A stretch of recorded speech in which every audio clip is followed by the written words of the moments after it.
Hey, I'm Will from Ken's Sewing Center. Today I'm going to be walking you through how to set up your Cutie Breeze quilt frame from Grace.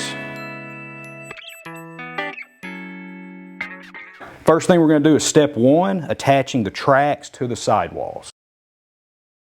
Okay, first thing we're going to do is go ahead and lay these tracks out on the table. Now if you'll notice, each one of these tracks on one end has a little threaded hole. We're going to position them out so that one track has the threaded hole going to the left side, one has it going to the right side. We don't want to have both of those threaded holes on the same side. After we have got our tracks laid out, we're going to take the sidewalls and attach them to either side. You've got these pre-installed bolts right here. We're going to come over and thread them into these holes on either end of the track. Now we are not going to tighten these down all the way. We're going to leave them just a little bit loose for now.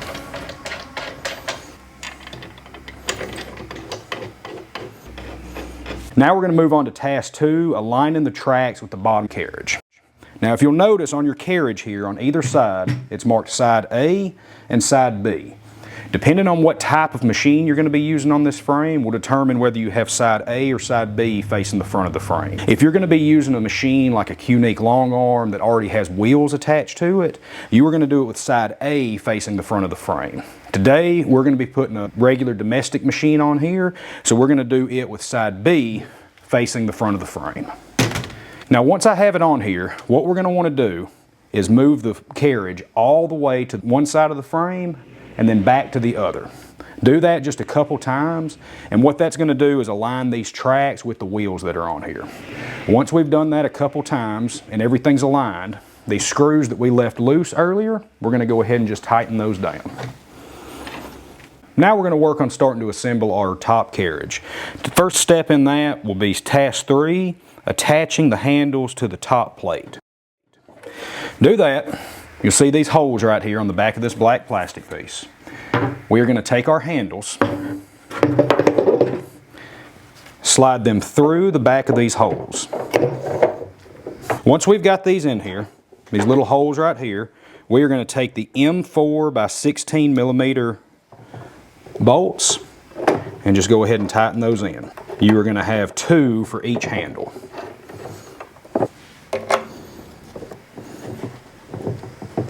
And we'll just go ahead and do the same thing for the next handle. Okay, next we are going to attach the handle bracket to our carriage. Do that, we're going to need this black plastic piece is your handle bracket, and you're going to need 2 of the M4 by 35 millimeter bolts. Do that. You'll see here, you have 2 holes on here, a larger one and a smaller one. We're going to move up to the front here and attach these to the smaller ones. We're just going to line it up to where those 2 holes match up, put in your bolts, and tighten everything down. Now, the Cutie Breeze frame comes with 2 different size bobbin holders. One that'll fit regular 15 class or L style bobbins for your domestic machines, and a larger one that you can use for M style bobbins if you are using a Cutie long arm. We're going to be using a domestic machine today, so I'm going to take this bobbin holder, slide it into this little notch right here, and that'll just be somewhere you can keep extra bobbins while you're quilting. Now we're going to go on to step 4, installing our machine. Like I said before, if you are going to be using a machine that already has wheels attached to it, once we're at this point, you will go ahead and just take your machine and you can set it right here on this bottom carriage. Since I'm using a domestic machine today, I'm going to take this carriage that we put together and install it right on top of our bottom carriage. So everything will look just like this. Now before we put our machine on here, I'm going to go ahead and inside our sewing machine clamps. This is what's going to keep our machine in place while we're quilting. To do that, you will go ahead and open these up. It's a little lever, flip it open just like this. You'll have these little square holes on the inside here. Slip it in just like this and slide it all the way to the end of that track. We're just going to do that for all 4 of these.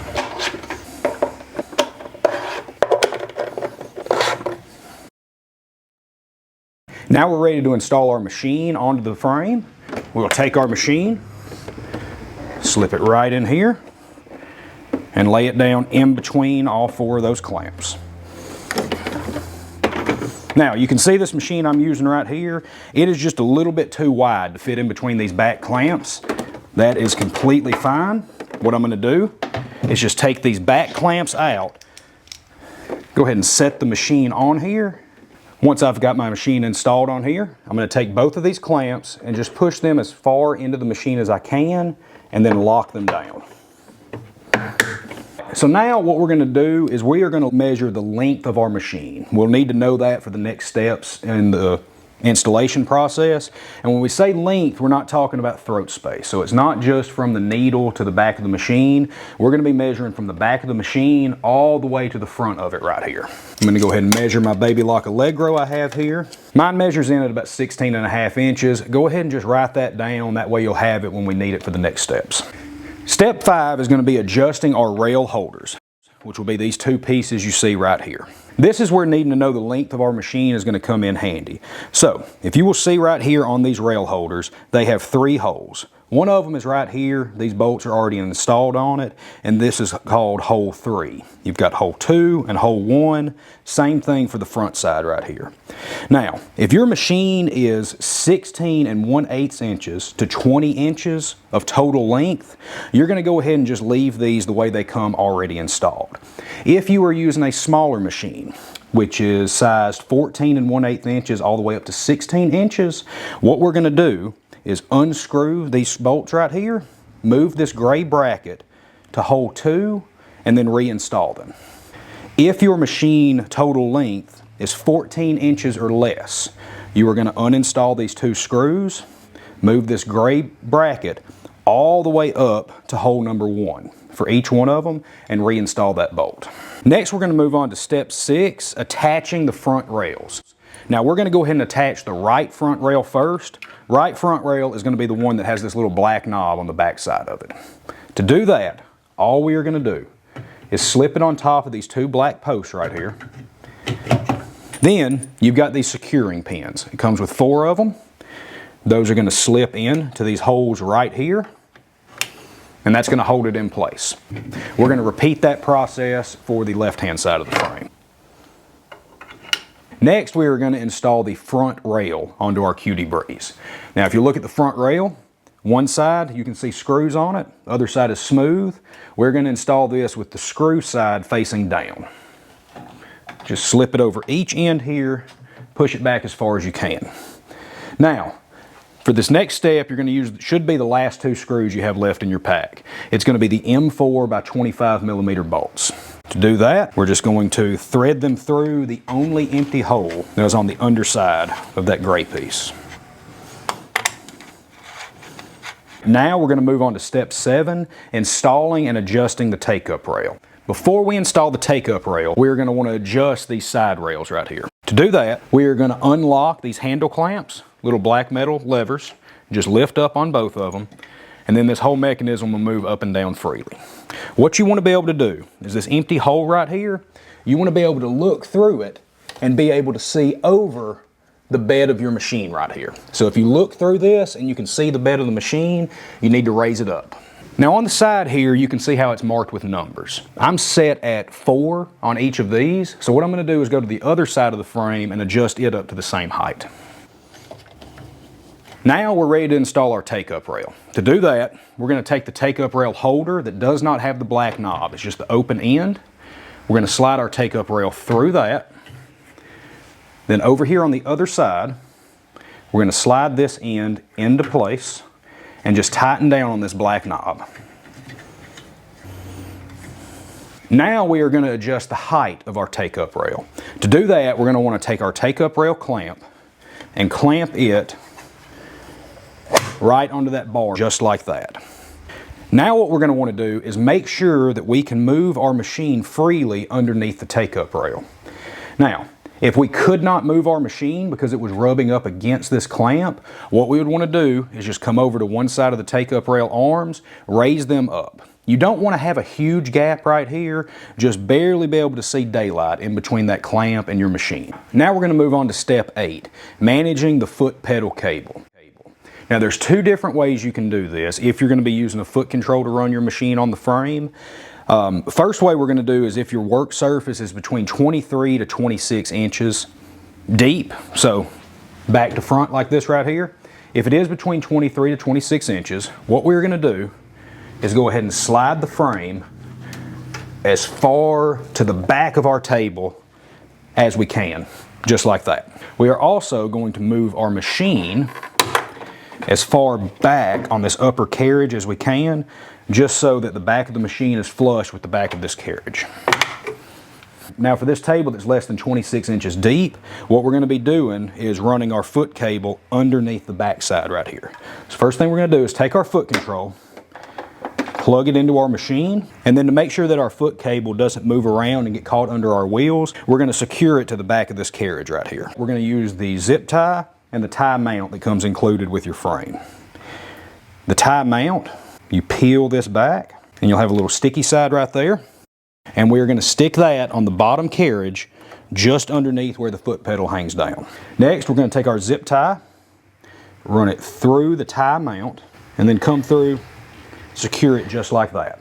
Then what we would do from here is take our foot control, run it underneath to the front of the table where you're going to be working. That way you can press down on your foot control while you're running it. If your foot control is not long enough to reach the front of it, Ken Sewing Center does sell foot control extensions. This will just extend the length of it and give you more room to work with. Now we're going to move on to the second way of managing the foot pedal cable. If your table is like ours and it is greater than 26 inches, just so that you can get the most space out of the length of your foot control, we are going to move the frame as far forward on our table as we can.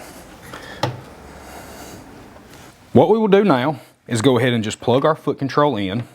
We will take the rest of it, run it down this side of the machine, let it hang down to the front. For what I'm setting up, I was only able to install my front clamp. If you have both of them on there, you're just going to run that cable in between the clamp and the machine. That way your cable doesn't move. And now your foot control is just going to hang down. That way you can press on your foot control while you're operating the machine. I am using the foot control extension. These things do not cost that much, and it is going to make this whole process a lot easier having some extra length on that foot control. Next, we're going to move on to step 9. That's going to be moving the carriage stop clips. Now the carriage stop clips are going to come already pre-installed on your lower carriage. They look just like this. They're just little rubber pieces. Now the purpose of these, when you're quilting and you move too far back, you don't want the foot of your machine to hit this take-up bar. So we can use these to stop the machine before it hits it. The way we're going to do that is we're going to move the machine as far back as we can and give it that foot just a little distance from this take-up arm. Now what we're going to do once we have that marked, we're going to move down here to our bottom wheels. I'm going to put my finger right here where our bottom wheel is, let everything slide forward, and then right where my finger is, I'm just going to clamp that on there just like that. Now, when I move my machine back, the first thing it's going to hit will be that soft rubber, and I don't have to worry about my foot hitting the back of this bar. Now, we are going to repeat that process for our second clamp. Whenever we're moving and quilting and come forward, we don't want that hard jolt of the machine hitting the back of this. So just like we did before, I'm going to move it as far forward as I can, create a little bit of a gap right there, mark with my finger where the wheel is, move it back, install my clamp, and now when I come forward, I'll have a nice soft stop, not have to worry about hitting that metal take-up bar.